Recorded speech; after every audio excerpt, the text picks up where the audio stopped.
Sometimes when Indians move to foreign countries, they migrate with dreams in their hearts and a glimmer in their eyes. They're stepping away from everything they've ever known, only to be able to live a better life themselves or provide it for their children. This is exactly what Lovely and Mathew Varugese thought they were doing when they moved from India to the US in 1990 with the American dream in their heart. But 2 decades later, every dream they ever came with was going to come crashing down the night their son disappeared. This is the story of that one night. This is the story of Pravin Varughese.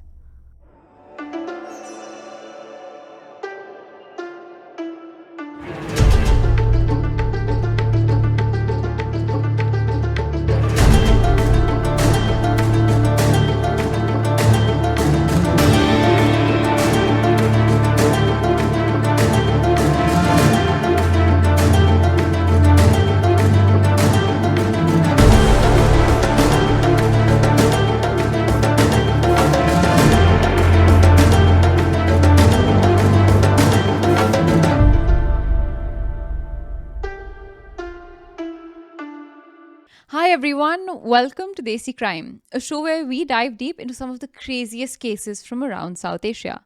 I'm your host Aishwarya. And I'm Aryaan. And the case that I have for you today will leave you with a sense of injustice that is incredibly hard to shake.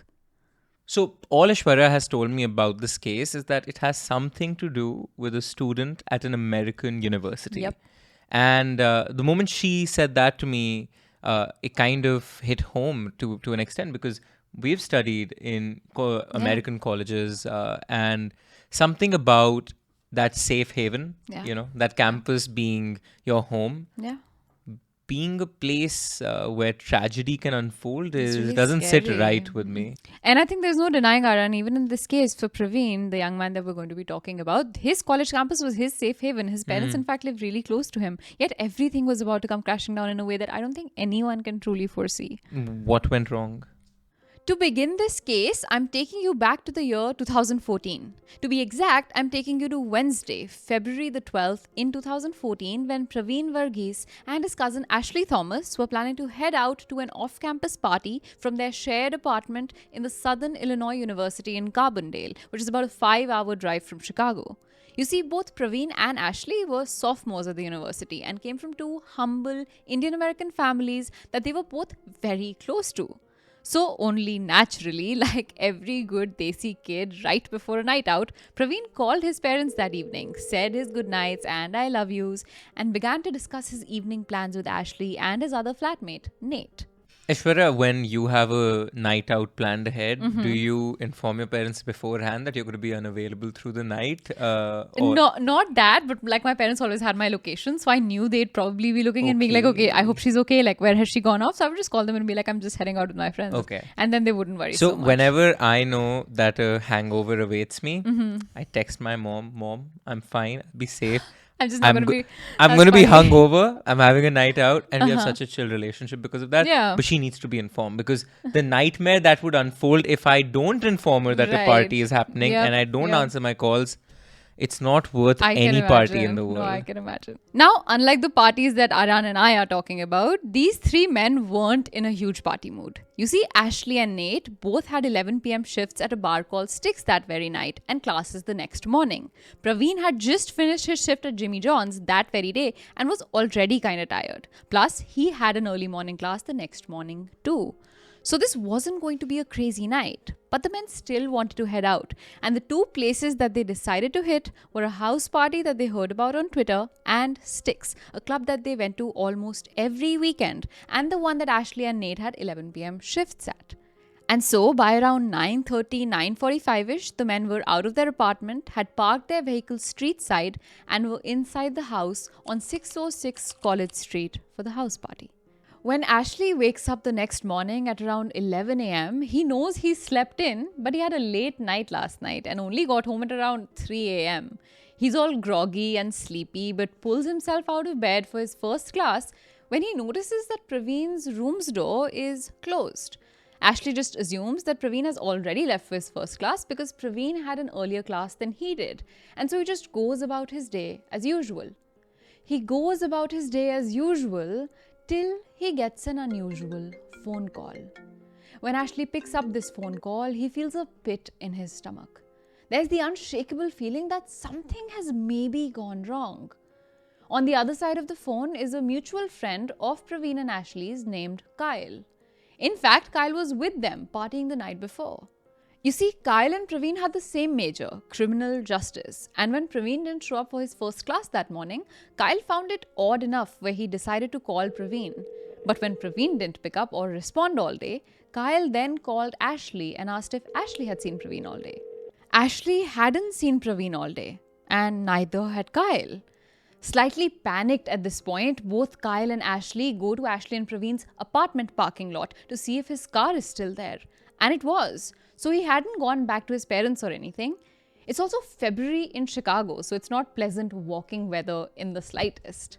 You guys may not know this, but Aryaan and I actually spent all of our college years 3.54 hours north of Chicago. And February is so cold, I've had my eyelashes freeze. It's like minus 20 degrees Celsius. But don't you remember, even for our MUN conferences, we used to go to Chicago literally in February. Yeah, absolutely. It's not that Chicago is cold.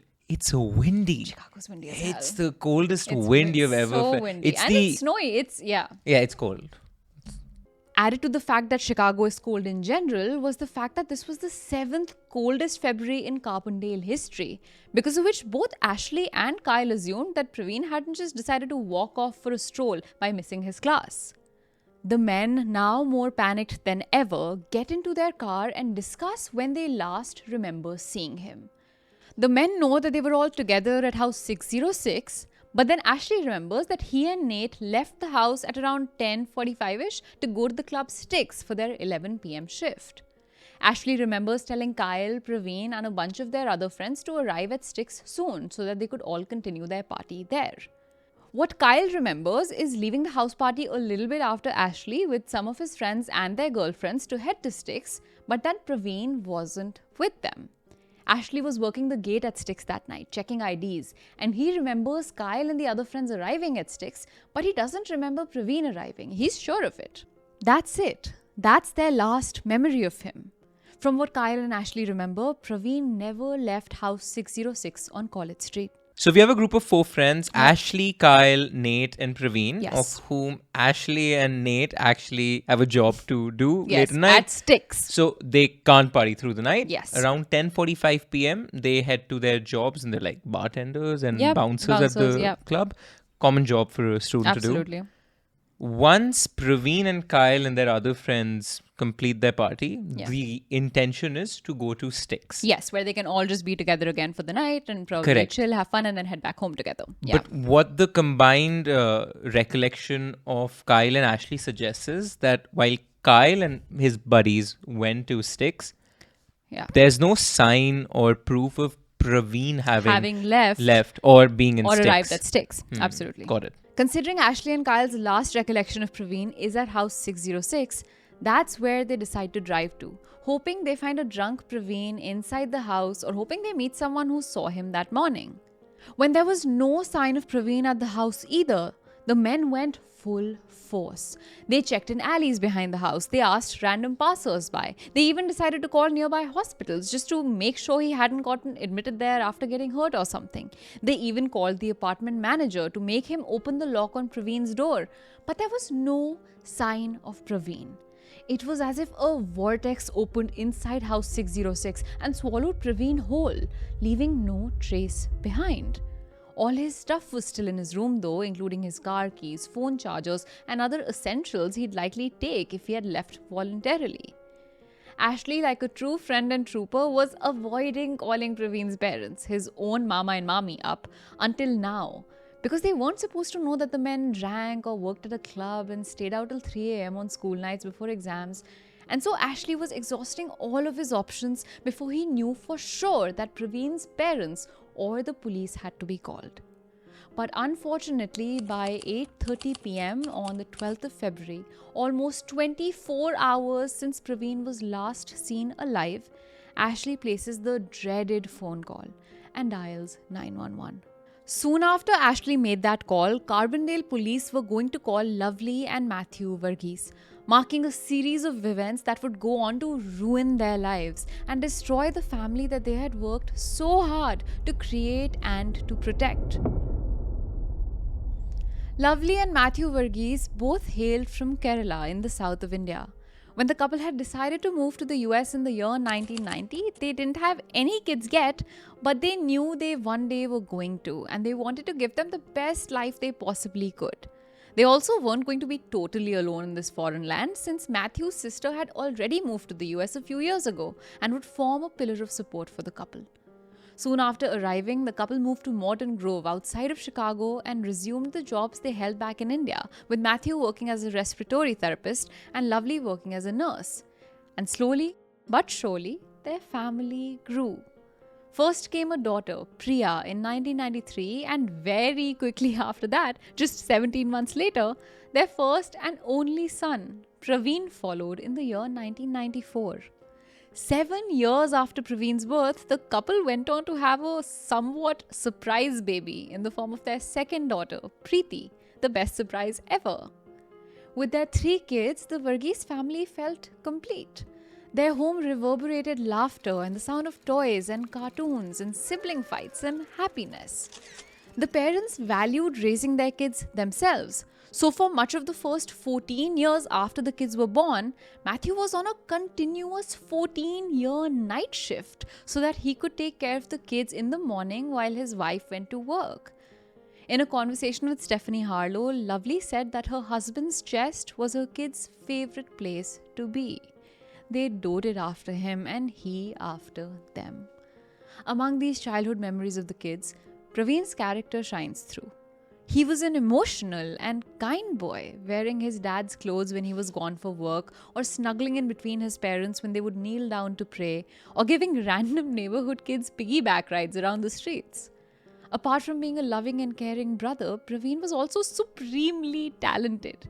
He was an avid Boy Scouts member, sang in the local choir, was part of the high school drama club. He ran cross country, participated proudly in local Indian community events throughout his childhood, and so much more. He helped his parents live with their heads held high. He constantly gave them a new reason to be proud. Even his decision to want to join law enforcement after college was a testament to his character, even if it was a decision his parents didn't necessarily agree with. So when 18 years of experience had shown Lovely and Mathew that they had a responsible and caring and good son, they thought they had nothing to fear when Pravin said he wanted to go to Southern Illinois University and move 7 hours away from family to find his own independence. They were even less worried when Ashley, Pravin's cousin, got into the same university too, and both of them decided to share an apartment together. And we were just really excited just to start our new lives right there. Even though the couple logically knew that they had nothing to worry about, Lovely couldn't shake the feeling that something was wrong on February 12, 2014. She felt so weird, in fact, that she even took the day off of work for reasons she couldn't quite put into words or explain even to her husband. But the reason for her anxiety was about to become obvious when her phone rang at 9 p.m. that night with Carbondale police on the other line. They asked Lovely if Pravin was at their home, and Lovely said he wasn't. Carbondale police broke the news to Lovely that her son had been missing for almost 24 hours. And that was when her world tipped on its axis. I said, Pravin is in Carbondale. What is it, sir? Pravin has been missing since last night. She howled, she cried, and she fell to the ground after that call, but sprung to action quickly. She needed to help find her son alive. And so, in the dead of the winter Illinois night, Lovely and Mathew sped towards Southern Illinois University, still carrying the hope of being able to find their son safe and sound. That sounds like the most harrowing car ride there could ever be. And 7 hours of that 7 car hours, ride sounds yeah. insane, yeah. Yeah, I don't even know in what frame of mind one could drive rationally. You just have to close off all thoughts. Would there be conversation between the two? And I can't even imagine how difficult those 7 hours would have been. Yeah, and I think that's part of living so far away from home. We've done it. Yeah. Is that if something was ever to go wrong, Yeah. and we were apart from our families in the midst of COVID, like a lot of other students, if something was to go wrong back home, Yeah. it's a 14-hour plane ride. Yeah. Yeah. And that's after like a 6-hour car drive to the airport, and then whatever, like a 3 hours 4-hour wait before at to the the airport, airport, yeah. and then a 3-hour layover. And that is somewhere. all if you get a flight. If you get a flight at Yeah, all. yeah. So it's a really, really scary thought, just being so geographically distant. So 7 hours, like not that much theoretically, but 7 hours of driving when you know your son The is longest missing. 7 hours of The your life. longest 7 hours ever. There was not silence in the car that night. They were calling Pravin's phone incessantly, again and again and again and again, but there was no response.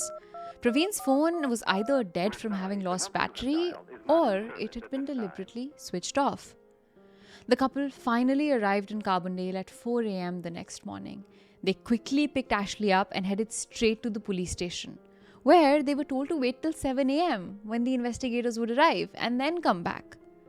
So the couple and Ashley booked a hotel room nearby where Pravin's sister Priya joined them, and then they all headed straight to the station together at 7 a.m. sharp. But even at 7, despite having waited like they were asked to, they didn't get the response from the police that they expected to. All college kids do this. They go somewhere and come back. Been there, done that. This is what the cops tell the family. But this is frustrating for the Varughese. This is not the son they know. This is not the son I described to you. To disappear without so much as a text to anyone, having switched off his phone, missing classes and exams in the freezing Midwest winter, without his car or even a jacket because he had only worn a t-shirt to the party. It just seemed too improbable that Pravin had just gone somewhere and would come back on his own. And Aishwarya, I don't give a shit if kids do this. Yeah, if you've been there, done that. Yeah. Aishwarya, these are college cops, or cops in Their a college only town. job is to do this. Their only job is to protect children. Yeah. That's what a college town in America is. A college town in America, life revolves around the college. We were in a small town in Michigan called Alma, and Alma's entire life and sustenance revolved around the college. So it's the cops' prerogative, whether or not it happens frequently. Yeah. You go and check it frequently. Taxpayer money pays you for it. Absolutely. There is no terrorist attack or you need to murders care in for. that's not your job. Your job is to look out for the students. It's I agree. infuriating that the phone is switched off. More than 24 hours have gone by. Yeah. You tell the parents to wait for 3 additional hours, so from 4 to 7 a.m. and Yeah. And then then wait you're some more. taking this so lightly. No, and this is not even the beginning of how infuriating Carbondale police was going to be to this family. Upon the family's insistence, the police does inspect Pravin's room, take his laptop and his banking information though. And from all of this, they find out that Pravin's bank account hadn't seen any activity since he had gone missing, and that the last call made from his phone was at 12:33 a.m. the night of the party. Now this call is key because of its time. It seems to have been after any of Pravin's friends last saw him. Because remember, Ashley and Nate had left house 606 by 10:45 and Kyle and the other friends left shortly after. This call, when the police digs a little deeper, was made by Pravin to a female friend of his named Anita. According to Anita, it was common for Pravin to call her at odd hours sometimes. The two were great friends. But when Pravin had made this specific call the night before and she had picked up, something about it was really weird and eerie. Anita says the moment she picked up, Pravin said, "Anita, don't hang up." But then all Anita heard was 2 male voices arguing, one of which she knew was Pravin's. She also says she heard a car door close forcefully and that she heard someone running or walking briskly.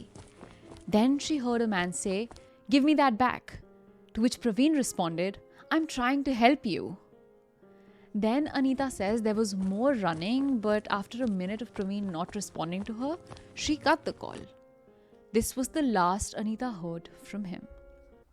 Hindsight is 2020, but why did she cut the call? I know. When the there are one always thing these you've been- moments. No, but like when I've the been one- like, we all get like butt called from our friends. No, but he told her not to hang up. I know. That's I not a butt know, call. A I butt call, I'll know. hang up the moment you could I be my know. best friend. I know. If He my was trying to tell her something. If my close friend says don't hang up, Bro, I ain't hanging up if the call goes on for 35 days. I know. I just, who knows, it's 12:33 Hindsight is a.m. Maybe 2020. she's I know, half I know, I asleep, know. right? And you've gotten a call. There is no way and- you can blame one person. I'm just saying, No. you don't hang up when somebody tells you not to hang up. That's a life rule right there, guys. If you have a friend call you at weird hours and say don't hang up, Don't hang up. Hang up.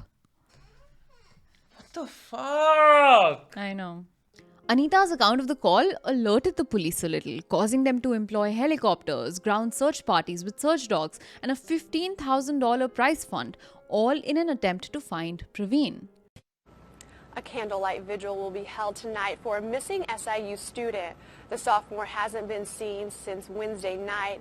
By this point, 200 people from the Indian American community back in Pravin's Chicago hometown had all come down to Carbondale, completely booking out the hotel rooms in small town Carbondale to put pressure on the authorities and make them do their job. But despite all of this pressure, the Carbondale police seemed less than enthusiastic about truly finding Pravin. The university hadn't yet put out an official statement, and the police had said that they were calling off their search after just day one, and were even asking Lovely and Mathew when they were going to go back to their hometown. How? Why? Why? Why? Why would the parents go back to their hometown if their kid hasn't been found? Could this be racial? Could this be a racial reaction? I think one must attribute to complacency what can be attributed to bigotry first. Yeah. So I think this is complacency at every single level. Now, whether bigotry is involved, I mean, as the case unfolds, We have no way of knowing that either. Yeah. So. Complacency, of course. This is a 100%. poorly run police department, 100%. plain and simple. Yeah. From every account, it seems like Carbondale police was comfortable being in its own little safe small town bubble, and the hassle of a missing kid was too much for them, and the cost of someone's life was too little for them. The police officers were single-handedly breaking the dream that Lovely and Mathew had seen when they had arrived in the US as two young adults themselves more than 2 decades ago. But if you know anything about Lovely from whatever I've told you, you know she's not going to leave without finding her son. She and her husband set up camp at the local hotel, where the nightmare of what had happened to her son kept Lovely awake. One dream she saw involved Pravin being pushed out of a moving vehicle, after which he was lying motionless at the bottom of a hill with his right arm stretched out. This dream gave her this really weird feeling that she may not find her son alive because of her belief that in Hinduism, dreams seen between 4 and 6 a.m. often come true.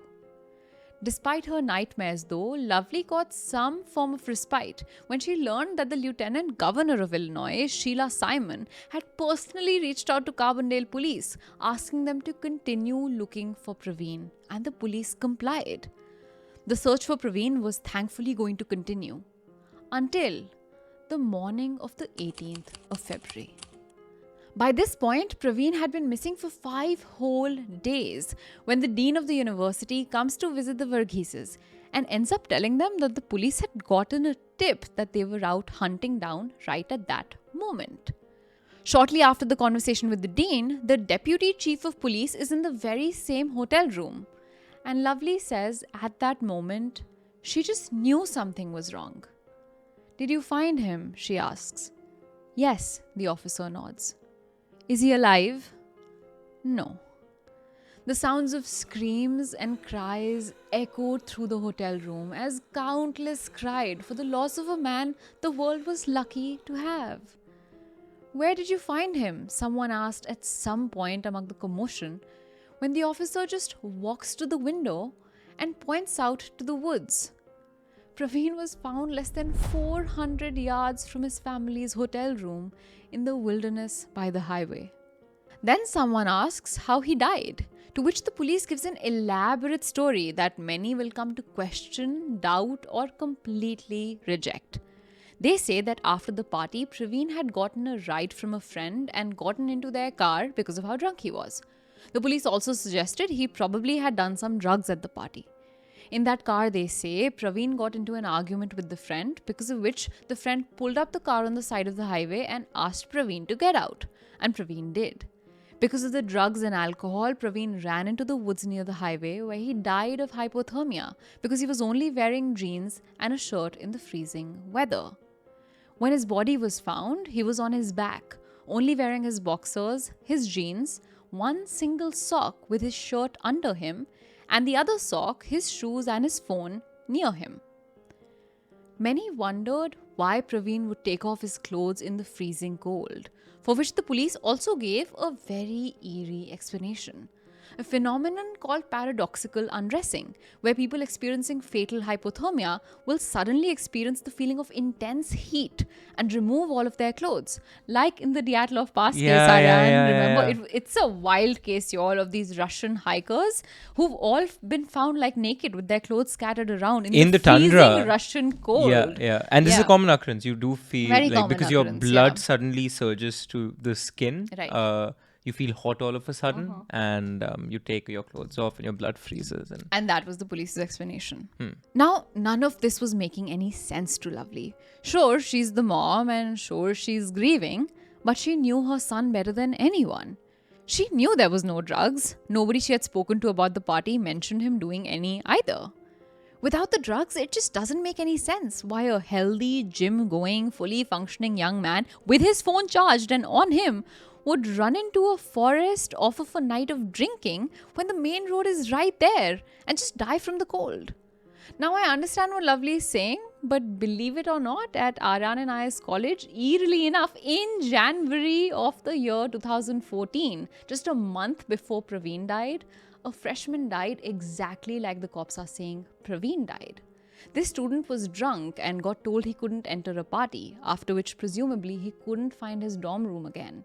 It is sub-zero temperatures in Alma, like I said, in January, getting as cold as minus 20 degrees Celsius. And a few days later, this freshman was found having died from hypothermia in the college football field. Now, I'm not saying that this is what happened to Pravin.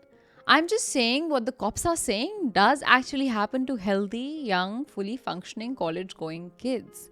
Regardless of what the cops thought or what Lovely thought though, Lovely and her family had rights. Rights that included being able to see their son's dead body. But the police were making everything an uphill task for them. When the family asked when the autopsy would be, the police said the person conducting the autopsy would only be able to make it a few days later, prompting Lovely to say that she'll pay for the person's flight if that was what was stopping them. Then when she asked if she needed to officially identify the body and if she could see him, the police said she needed to figure that out with her Chicago funeral home. And that specifically is really, really a weird detail because obviously you need to officially confirm a body. Like, what if they take the body back to Chicago and it's Yes, someone of else's course. body? Like, that to me is just the police trying to divert away from something. That detail is really weird. Of course, it's official protocol to identify a goddamn body. What the hell? Can I wager a theory? Aishwarya here might be completely riffing, Yeah. but we know that the American police can sometimes go really, really wrong. You said that his Pravin's friend on the phone heard him arguing with another man. Could that have been a police officer? It's an interesting theory. I'm just going to say we'll get to it. All of these diversions and these excuses were pissing Lovely off to no end. And yet again, for the third time, Lovely got that really weird gut feeling. The feeling that she got the day her son disappeared and the night that she got the dream that he had died.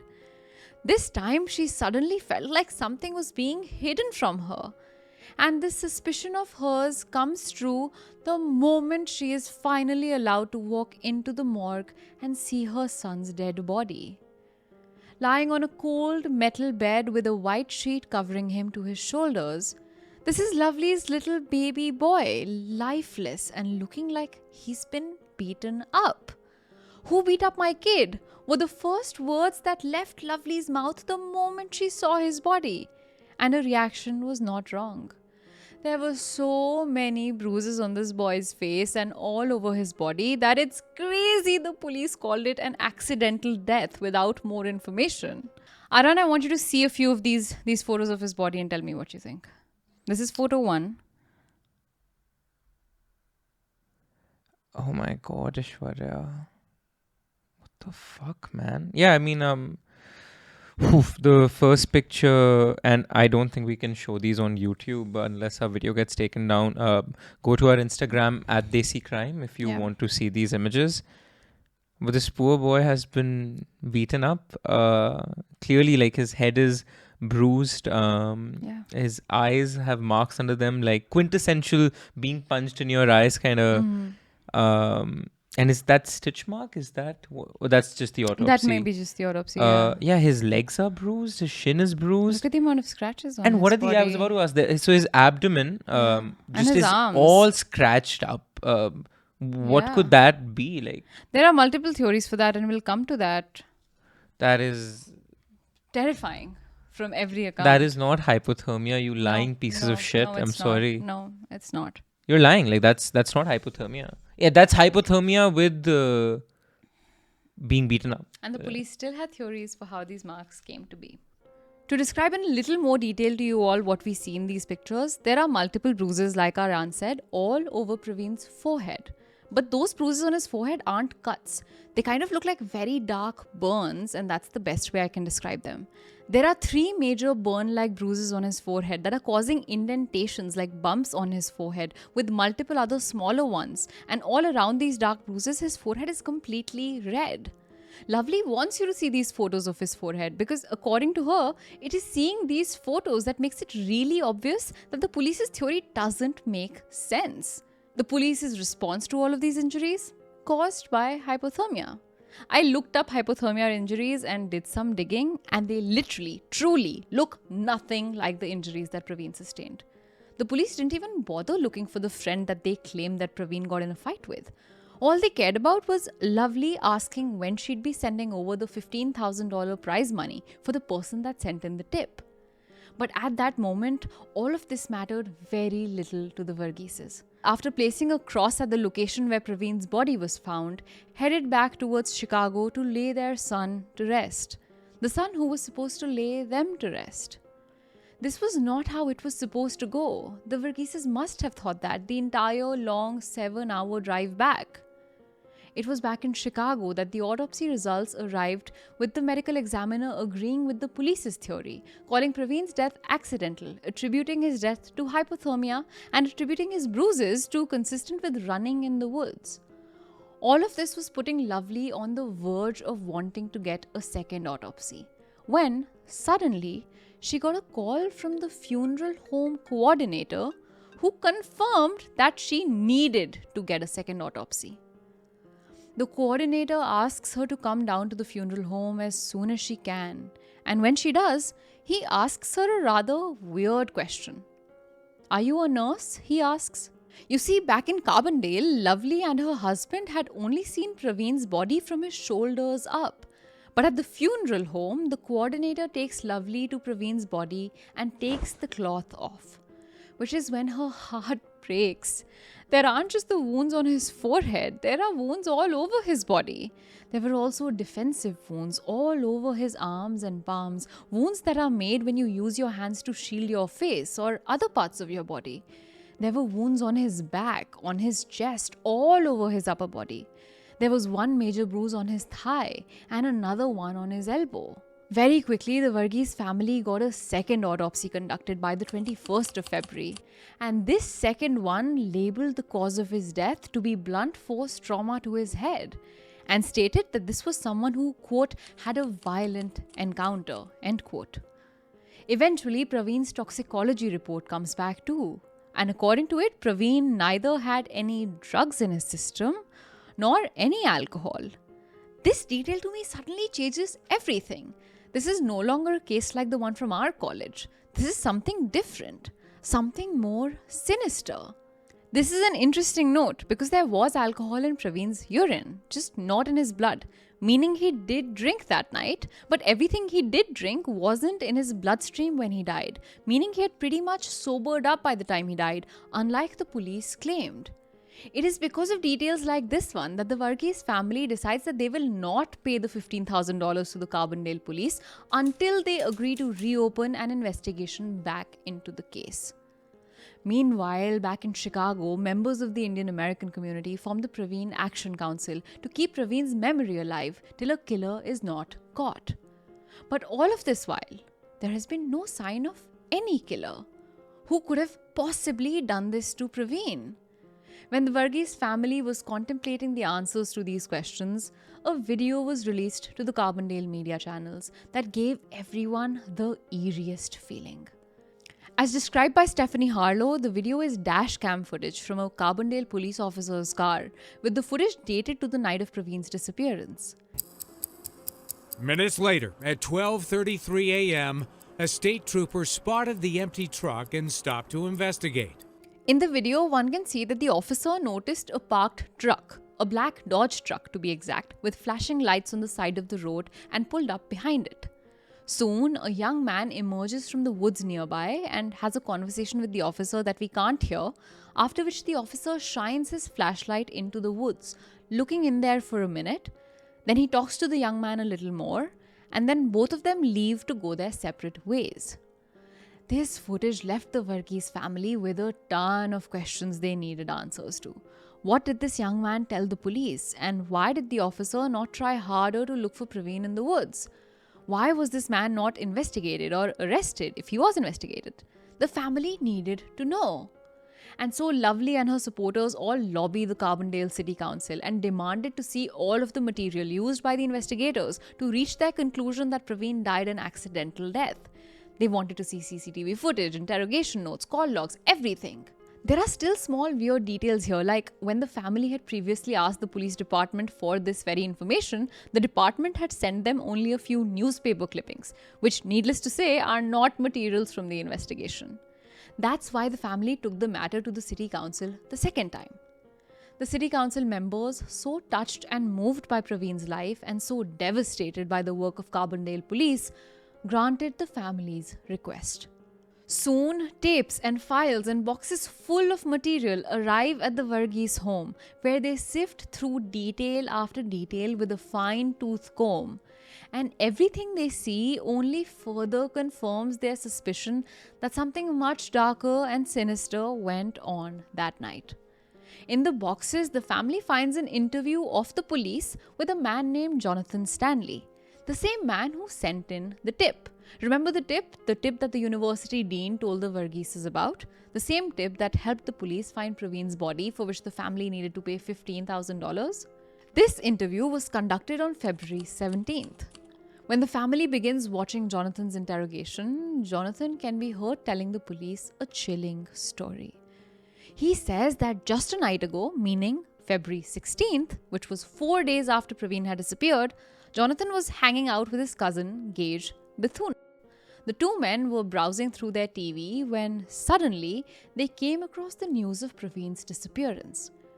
Jonathan says the moment Gage saw the news, he became visibly weird and awkward about it. Oh my God. Even leaving the room and stepping out of his house, claiming he needed some air. Later at trial, Jonathan changed the story a little and said that Gage actually threw up upon seeing the news. But regardless, we know the news seemed to have an unusual impact on Gage. When Jonathan asked Gage what was wrong, Gage said that Pravin was the guy that Gage had gotten into a fight with just a few days ago, the very night that he disappeared. And this is all on tape in the... All on tape. Is it publicly all available? on tape. Not all of this, but a lot of it has been because the Varughese family has shared this with creators Of and course. podcasters. Yeah, they want the world to see. This is so infuriating. I am honestly less mad at the murderer. Of course I am. Yeah. I'm more mad at the people whose very fucking duty and It is to job prevent it is this. to at least investigate it Precisely. fairly and Bring justice completely. later. Yeah, I agree. So Gage tells Jonathan that Pravin is the guy he had gotten into a fight with a few nights ago.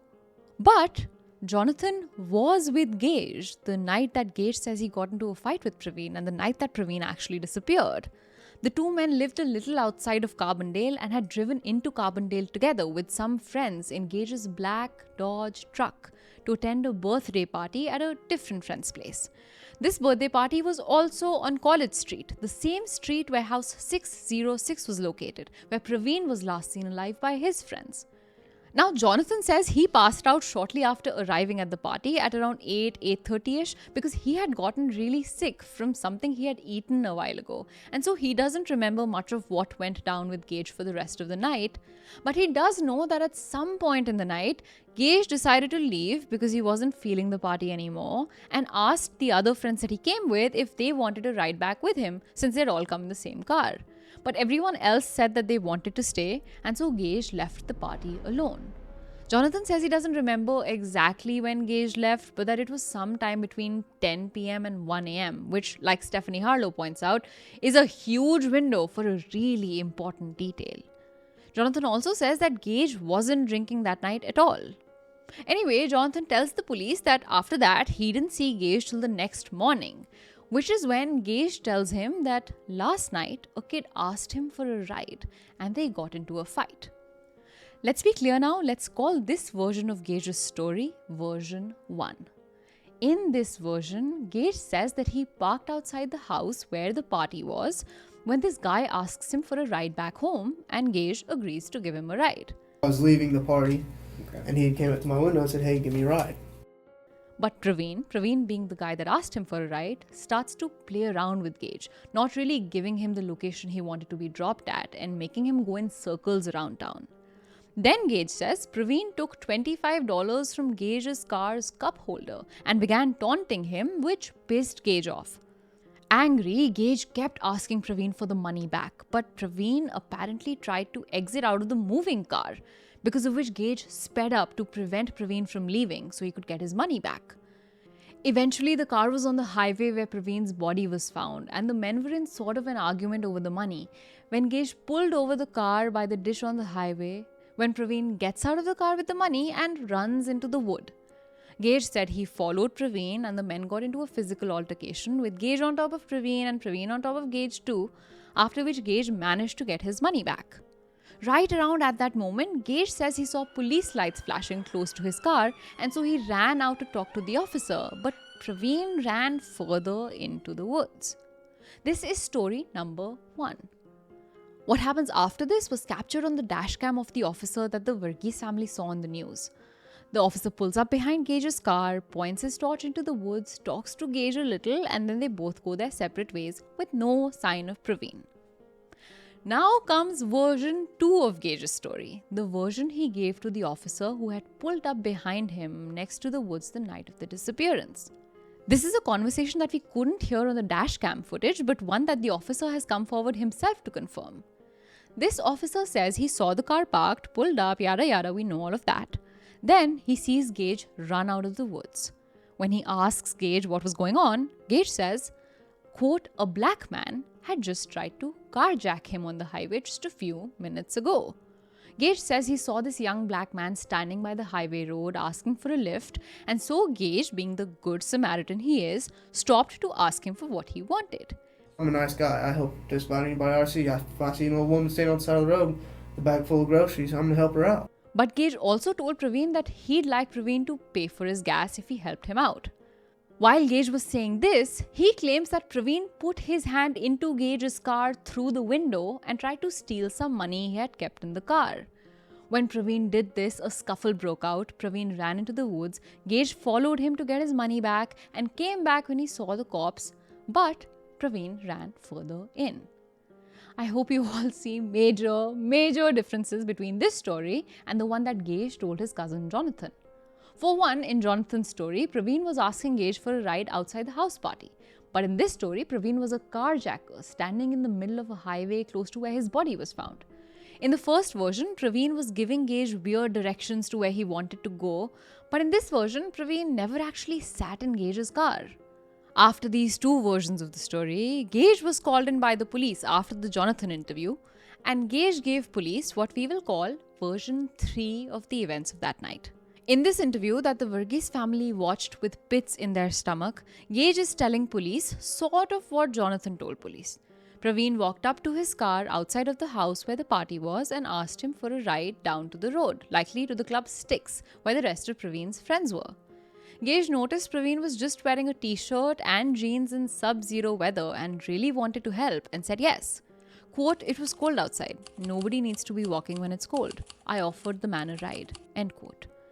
But when Pravin started messing around, not actually giving him the location, just making him drive around, 30 minutes went by with the men going around in circles in Carbondale. Gage tells the police that Pravin was also on his phone the whole time in this car ride trying to get some cocaine for himself, which made good guy Gage really nervous. Did he ever offer to get you any cocaine for the ride? No, Did I don't he- do cocaine. Eventually, getting irritated from Pravin not giving him the right directions, Gage was like, "All right, I'm going back home then." Basically, Gage was saying he was going to start driving back home, leaving Carbondale with Pravin in the car, which is when he says Pravin panicked and tried to punch Gage while he was driving, prompting Gage to pull up on the side of the road. This time, when Gage punched Pravin, he says, Pravin grabbed Gage's hoodie, causing both of them to stumble into the woods where they fought a little more. That's when Gage says he saw the police lights, ran back up, and Pravin ran further in. In this story, there is no carjacking and there's no $25 being stolen from Gage's car's cup holder, with the $25 being a significant reason for why the two began a fight in the first story. In this interview, for the first time, Gage agreed that he had been drinking that night, even though Jonathan said that Gage hadn't, and even though Gage told the officer who pulled up behind his truck that he hadn't.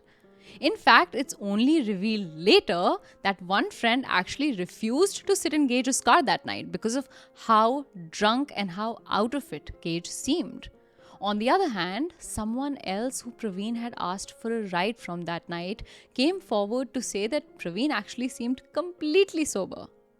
But forget inconsistencies in different interviews. Even in the same interview, Gage couldn't stick to one story. At one point, he describes Pravin as, quote, well-rounded or a decent and stand-up kid. But a little later in the same interview, Gage says, I don't know what he was capable of. Okay. Definitely wasn't my race. I'm not used to being around that type of population. while this whole time Lovely and Mathew had only wondered if they were treated so poorly by the police because they spoke broken English or looked different, this was their first insight into actual bias against their son. Their son wasn't those type of people or that type of population. He was just a good kid, period. There are multiple other smaller inconsistencies between Gage and his cousin Jonathan's version of the night that this episode is too short to get into. An example being Jonathan saying that they drove to Carbondale with a few other friends in their car, but Gage saying it was just him and Jonathan. Or Jonathan saying that they were headed to a friend's birthday party, but Gage saying that they went to some random party they only heard of when they arrived in Carbondale. It's also weird that Gage says he turned his car off and put his keys in his pocket to prevent Pravin from stealing his truck, but the police dashcam footage clearly shows Gage's car turned on and running. All I can say is that listening to both Jonathan and Gage's accounts of that night is just really weird. What I gave you just now was version 3 of events, and you'll hate me for this, but when Gage was called in by police a second time, he ended up giving them version 4. Oh my god. Where, surprise, surprise, Aryaan, it wasn't Pravin who ever talked to anyone to buy coke, but it was actually Gage who was frantically trying to buy coke the entire car Jesus. ride. In fact, even Gage saying Pravin was on his phone the whole time was a lie, because Pravin's phone log will show otherwise. While the Varughese family is reviewing all of this information, State Attorney Michael Carr takes charge of the case investigation, and in July of 2014, he calls a grand jury to review the case. Now, for our Indian and non-American audience, a grand jury in the US is a jury called before an actual trial. This jury's job is only to assess evidence and determine whether or not an individual should be brought to trial, where an actual jury will find them guilty or innocent. Unlike the trial jury, all workings of a grand jury are private and no documents are made public. This grand jury, called by Michael Carr, deliberates till December of 2014 and comes back with a decision. Gage Bethune should not be put on trial. Fucking way. I know. In 2015, Michael Carr, the man who called the grand jury, put out a report where he pretty much says that Pravin was drunk off of 2 4 Locos, 2 shots of rum, 2 beers and beer he drank from beer pong glasses while playing beer pong, completely unaware that at college parties, beer pong glasses never ever have actual beer and nobody really drinks from them because that's just disgusting. But Michael Carr basically said Pravin died accidentally from hypothermia after getting too drunk and getting lost in the woods, completely ignoring the fact that Pravin's toxicology report found no alcohol in his system, indicating he had almost completely sobered up by the time he was in the woods. None of this mattered to Carr though, but it mattered to the Varughese family. They had had enough and actually ended up getting a completely new investigator for their case, a man named David Robinson, one who had nothing to do with the Carbondale police. David Robinson poured his life into Pravin's case files and went over them with a fine-tooth comb, even conducting new interviews of his own. His theory was that the fight that broke out between Pravin and Gage that night started not because Pravin stole money from Gage, but because Gage stole money from Pravin after they both went looking for cocaine around Carbondale together. Gage tried to take Pravin's money, but Pravin resisted, and the fact that Gage was driving Pravin out of Carbondale caused the fight to break out, in which Gage ended up wounding Pravin so heavily that Pravin couldn't make his way back out of the forest and died lying there in the freezing cold. By 2017, 3 years after Pravin had been found dead, Robinson took his theory and all of his information to another grand jury. This time, unlike the last time, everything the Varughese had worked for actually yielded some results, with the grand jury choosing to bring Gage Bethune to trial on 2 counts of first-degree felony murder. The trial finally begins in 2018, with the prosecution doing a phenomenal job of poking holes in Gage's story and painting a truer picture of what really happened inside Gage's car that fateful night. From all accounts, it seemed like the Varughese family was going to win this case and get justice. And surely, that is what happens. The jury comes back with a guilty verdict, and the Varugheses breathe a sigh of relief. Until their dreams of justice are shattered because of a word. Yep, you heard that right. One single word. The judge agrees the prosecution did nothing wrong and had a near-perfect case. Gage was proven guilty beyond reasonable doubt, according to this judge. But in Gage's indictment, there was one word in one sentence that the judge believed may have confused the jury about the burden of proof. The sentence was, quote, "In committing or attempting to commit a forcible felony with an independent felonious purpose, namely aggravated battery, knowingly made physical contact of an insulting or provoking nature," end quote. Knowingly made physical contact of an insulting or provoking nature. Knowingly. It's the word knowingly. I'm not scholarly enough to know what difference this word made. But I and possibly you are not the only ones who saw this and wanted to pull their hair out. It seemed like a blatant denial of justice at every level. What does all of this nonsense mean, simply put? It means that the judge overturned Gage's verdict and set him free forever. Today, Gage Bethune roams this world freely. This February the 12th marked a decade to Pravin's death. And today marks 10 years since the body of SIU student Pravin Varughese was found in Carbondale.